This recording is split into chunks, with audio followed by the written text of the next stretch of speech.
নমস্কাৰ বন্ধু বান্ধৱীসকল, আজি আৰু এটা নতুন ভিডিঅ'লৈ আপোনালোকক স্বাগতম জনাইছোঁ। এইটো ভিডিঅ'ত CDBৰ বহুত ইম্পৰ্টেণ্ট কুৱেশ্যন যিবোৰ CTETত আহি থাকে আৰু সেই CTETৰ কুৱেশ্যনবোৰে অসম টেটত পুনৰাবৃত্তি কৰা দেখা যায়, সেইবোৰ কুৱেশ্যন আলোচনা কৰিম। গতিকে ভিডিঅ'টো বহুত ইম্পৰ্টেণ্ট হ'ব, আপোনালোকে সম্পূৰ্ণ নোচোৱাকৈ নাথাকিব। ভাল লাগিলে শ্বেয়াৰ কৰিব আৰু ছাবস্ক্ৰাইব কৰিবলৈ নাপাহৰিব। বলক ভিডিঅ'টো আৰম্ভ কৰোঁ। আমাৰ প্ৰথম কুৱেশ্যনটো হ'ল The most critical period of acquisition and development of language is ভাষাৰ অধিগ্ৰহণ বা আহৰণ আৰু বিকাশৰ আটাইতকৈ গুৰুত্বপূৰ্ণ সময় হৈছে। ভাষা বিকাশৰ আটাইতকৈ গুৰুত্বপূৰ্ণ সময় হ'ল, ইয়াৰ শুদ্ধ অপশ্যনটো হ'ব আৰ্লি চাইল্ডহুড, শৈশৱকাল। এইটোতে কি হয়, ভাষাৰ বিকাশৰ আটাইতকৈ গুৰুত্বপূৰ্ণ সময় বুলি ধৰা হয়। Let's see the next question.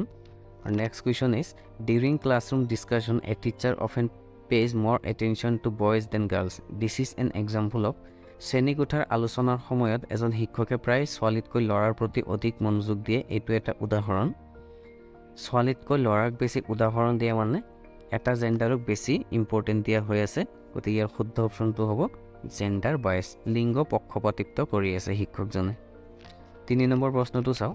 3 number প্ৰশ্নত আছে, which of the following is an effective strategy to reduce children's gender stereotyping and gender role conformity. শিশুৰ লিংগ গতানুগতিকতা আৰু লিংগ ভূমিকাৰ সামঞ্জস্য হ্ৰাস কৰাৰ বাবে নিম্নলিখিত কোনটো এক কাৰ্যকৰী ৰণনীতি? ডিছকাশ্যন এবাউট জেণ্ডাৰ বায়াছ, লিংগ পক্ষপাতিত্বৰ বিষয়ে আলোচনা, এইটো হ'ব পাৰে। বি নম্বৰ চাওঁ, emphasizing gender specific role, gender specific ৰুলৰ ওপৰত গুৰুত্ব দিলে নহ'ব। খালি জেণ্ডাৰ ছেগ্ৰিগেটেড থাকিলে এইটো নহ'বই, লিংগ আমি পৃথকীকৃতভাৱে কৰিবই নোৱাৰোঁ। জেণ্ডাৰ ছেগ্ৰিগেটেড এইটো, গতিকে অপশ্যন চি আৰু ডিটো কেতিয়াও হ'ব নোৱাৰে। গতিকে শুদ্ধ অপশ্যনটো হ'ব option A, discussion about gender bias. 4th number question চাওঁ, which of the following theorist while viewing children as active seeker of knowledge emphasized the influence of social and cultural content on their thinking. শিশুসকলক জ্ঞানৰ সক্ৰিয় সন্ধানকাৰী হিচাপে চোৱাৰ সময়ত নিম্নলিখিত কোনজন তাত্ত্বিকে তেওঁলোকৰ চিন্তাধাৰাৰ ওপৰত সামাজিক আৰু সাংস্কৃতিক বিষয়বস্তুৰ প্ৰভাৱৰ ওপৰত গুৰুত্ব আৰোপ কৰিছিলে? যিহেতু ইয়াত ছ'চিয়েল এণ্ড কালচাৰেলৰ ইম্পৰ্টেণ্টৰ কথা কৈছে, গতিকে ছ'চিয়েল আৰু কালচাৰেলক ইনভলভ কৰিছিল লেভ ভাইগৰ্স্কিয়ে। গতিকে শুদ্ধ অপশ্যনটো হ'ব অপশ্যন বি, লেভ ভাইগৰ্স্কি। তেওঁ কি কৰিছিল, বিকাশৰ ক্ষেত্ৰত ছ'চিয়েল আৰু কালচাৰেল ফেক্টৰ দুটাই বেছিকৈ ভূমিকা পালন কৰে বুলি কৈছিল। 5 নম্বৰ কুৱেশ্যনটো চাওক, giving clues to children and offering support as and when needed is an example of. শিশুসকলক সংকেত দিয়া আৰু প্ৰয়োজন অনুসৰি সমৰ্থন আগবঢ়োৱাটো এটা উদাহৰণ। শিশুসকলক ক্লুজ দিয়া বা দৰকাৰ হ'লে সহায় কৰা, এইটো উদাহৰণ হ'ব scaffolding. Option D is the correct option. Let's see the 6th number question, which of the following statement about intelligence is correct? বুদ্ধিমত্তাৰ বিষয়ে নিম্নলিখিত কোনটো মন্তব্য শুদ্ধ? Intelligence is a fixed ability determine at the time of birth only, নহয়, এইটো হ'বই নোৱাৰে। At the time of birth only হ'বই নোৱাৰে। Intelligence can be accurately measured, এইটো হ'ব নোৱাৰে, একুৰেটলি মেজাৰ কৰিব নোৱাৰি। Intelligence is ইউনিটাৰী factor and a single trait, এইটো নহয়। গতিকে শুদ্ধ অপশ্যনটো হ'ব option D, intelligence is multi dimensional and set of complex abilities. গতিকে D is the correct option. Let's see the question number 7, in an inclusive classroom a teacher does individualized education plan. এক অন্তৰ্ভুক্ত শ্ৰেণীকোঠাত এজন শিক্ষকে ব্যক্তিগতকৃত শিক্ষা পৰিকল্পনা should not prepare প্ৰস্তুত কৰিব নালাগে, শুড অকেজনেলি প্ৰিপেয়াৰ মাজে মাজে প্ৰস্তুত কৰা উচিত, শুড এক্টিভলি প্ৰিপেয়াৰ সক্ৰিয়ভাৱে প্ৰস্তুত কৰা উচিত, শুড ডিছকাৰেজ দ্য প্ৰিপাৰেশ্যন প্ৰস্তুতি নিৰুৎসাহিত কৰা উচিত। গতিকে শুদ্ধ অপশ্যনটো হ'ব option C, should actively prepare. 8 number প্ৰশ্ন, the primary characteristic of children with dyslexia includes. Dyslexia থকা শিশুৰ প্ৰাথমিক বৈশিষ্ট্যত অন্তৰ্ভুক্ত থাকে। ডিছলেক্সিয়া মানে হ'ল পঢ়া শুনা কৰাত অসুবিধা, আৰু ডিছগ্ৰাফিয়া মানে হ'ল লিখাত অসুবিধা, আৰু ডিছকেলকুলিয়া মানে হ'ল হিচাপ নিকাচ বা গণিতৰ প্ৰব্লেম ছল্ভ কৰাত অসুবিধা। গতিকে শুদ্ধ অপশ্যনটো হ'ব inability to read fluently. Dyslexia মানে পঢ়িব নোৱাৰাটোকে ডিসলেক্সিয়া ডিসঅৰ্ডাৰ বুলি কোৱা হয়। Question number 9, child centered pedagogy promotes, শিশুকেন্দ্ৰিক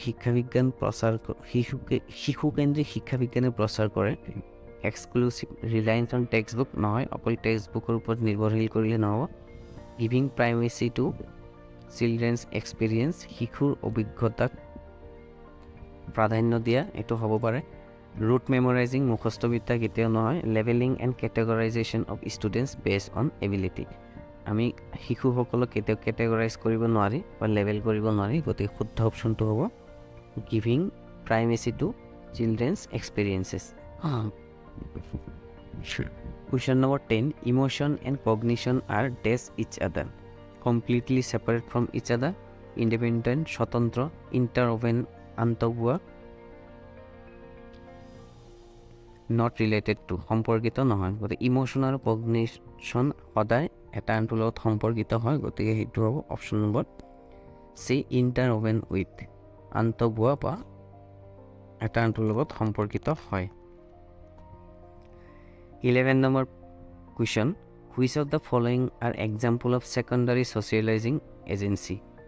Secondary socializing agency, primary socializing agency সদায় ফেমিলিটো থাকিব, ফেমিলি, নেইবাৰহুড, ফেমিলি মেম্বাৰ্ছ, এইবোৰ প্ৰাইমেৰী ছ'চিয়েল এজেঞ্চি হ'ব। ছেকেণ্ডাৰীত পৰিব স্কুল, মিডিয়া, এইবোৰ।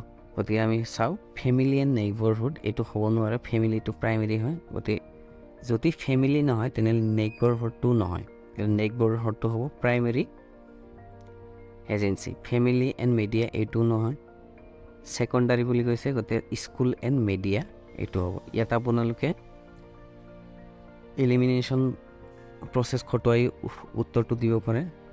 অপশ্যন এ আৰু বিত ফেমিলি আছে, গতিকে এইটো ছেকেণ্ডাৰী কেতিয়াও নহ'ব। অপশ্যন ডিত আছে নেইবাৰহুড, যিহেতু অপশ্যন এত নেইবাৰহুড আছে, গতিকে এইটো প্ৰাইমেৰী হয়, ইয়াতে ফেমিলি আছে, গতিকে অপশ্যন ডিটোত নেইবাৰহুড আছে, এইটো প্ৰাইমেৰী হয়। গতিকে শুদ্ধ অপশ্যনটো হ'ব option C, school and media are the secondary socializing agency. Question number 12, the concept of reinforcement is an important element of, শক্তিশালীকৰণৰ ধাৰণা হৈছে ইয়াৰ এক গুৰুত্বপূৰ্ণ উপাদান। কোনটোৰ গুৰুত্বপূৰ্ণ উপাদান? Classical conditioning theory of learning, শিকাৰ ধ্ৰুপদী কণ্ডিশ্যনিং তত্ত্ব, operant conditioning theory of learning, শিকাৰ অপাৰেণ্ট কণ্ডিশ্যনিং তত্ত্ব, গেষ্টাল্ট থিয়ৰী অফ লাৰ্ণিং, শিকাৰ গেষ্টাল্ট তত্ত্ব, trial and error theory of learning, শিকাৰ পৰীক্ষণৰ ত্ৰুটি তত্ত্ব। শুদ্ধ অপশ্যনটো হ'ব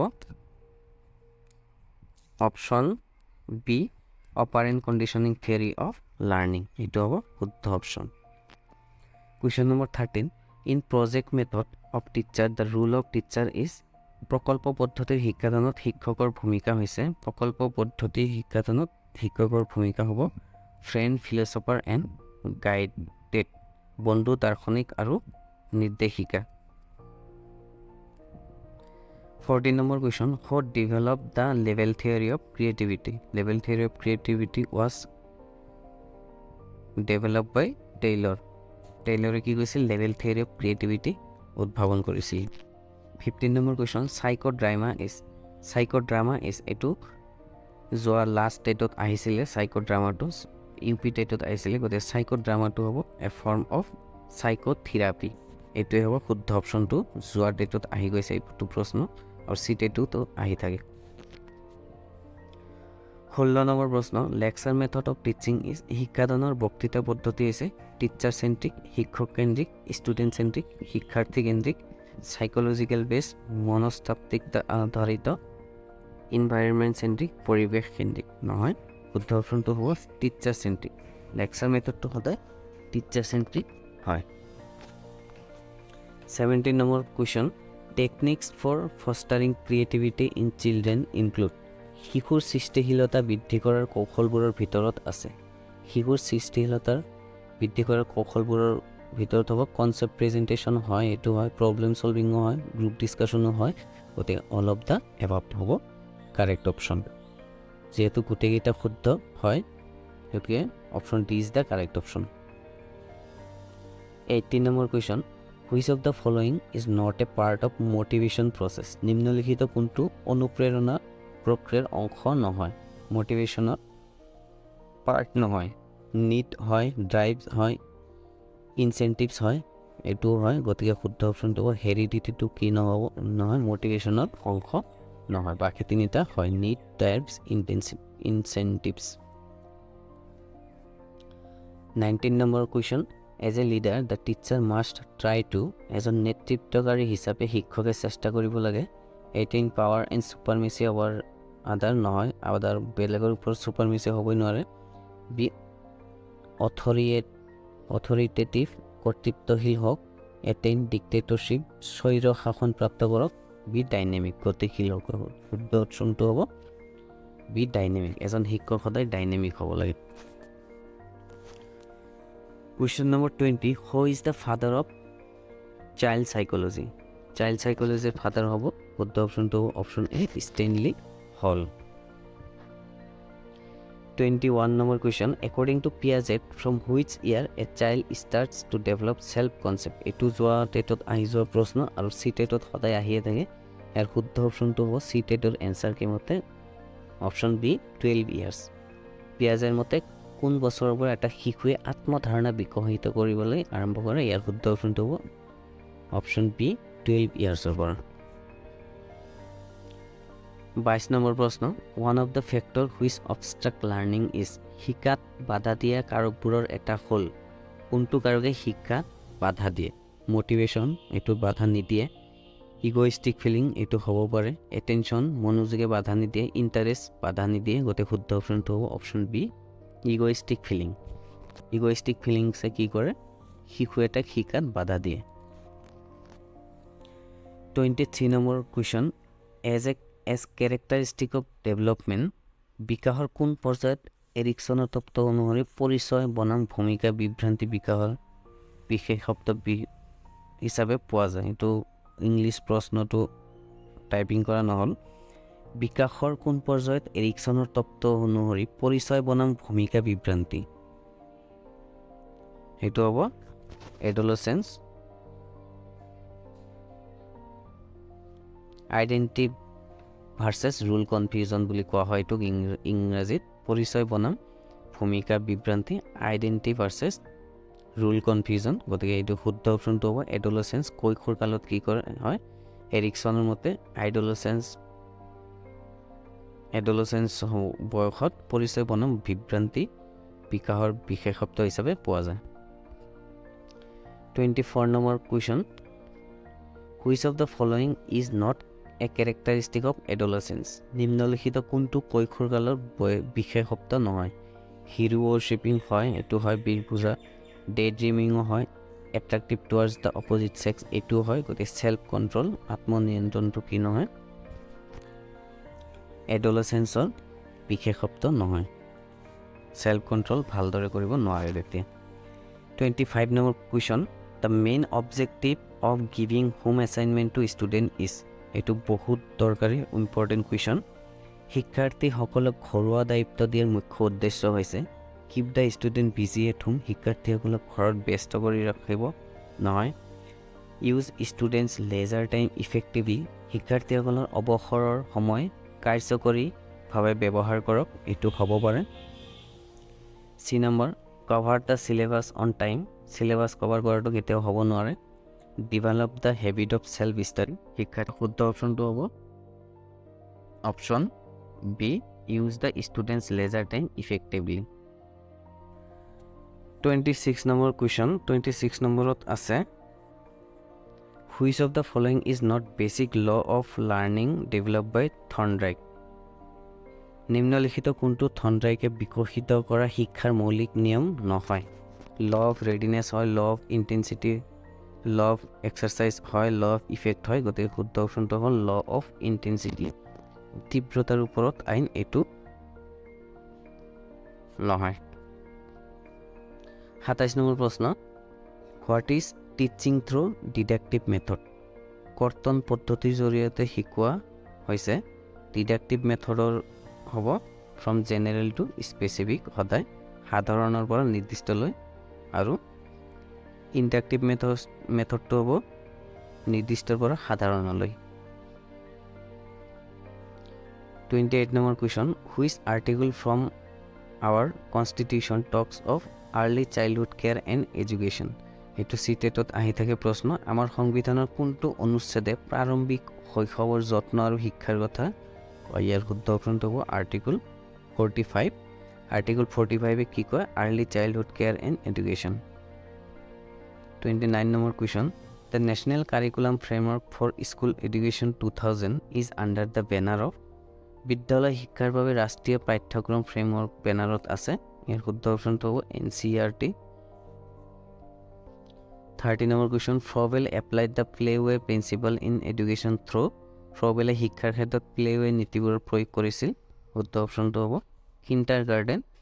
কিণ্ডাৰগাৰ্টেন পদ্ধতি প্ৰয়োগ কৰি।